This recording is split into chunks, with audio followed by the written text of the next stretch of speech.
Saudara dikasih dalam Tuhan, dalam kisah Yunus ada sebuah pembelajaran di mana Alkitab mencatat bahwa atas penentuan Allah menumbuhkan pohon jarak, sehingga akhirnya ketika Yunus mendapati pohon jarak itu menutupi matahari dan dia mulai bersuka cita, saudara. Dia mulai bersuka cita dari kekesalan hatinya gitu ya kan.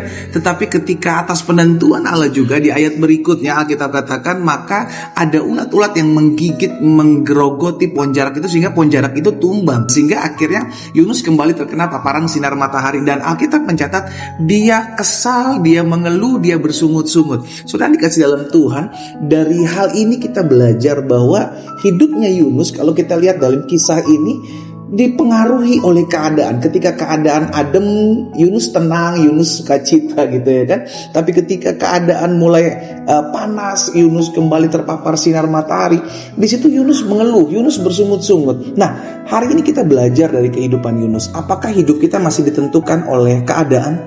Apakah perasaan-perasaan kita masih ditentukan oleh situasi yang terjadi?